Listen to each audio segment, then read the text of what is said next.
kamu saat kamu batuk atau bersin, terjadi pelepasan virus dan bakteri yang berasal dari pernapasan, baik dari udara maupun cairan dari dalam tubuh kamu yang dapat menularkan ke orang lain.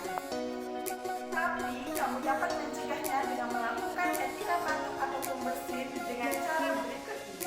Saat kamu batuk ataupun bersin, jangan lupa hidung dan mulut tutupi dengan tisu ataupun sapu tangan.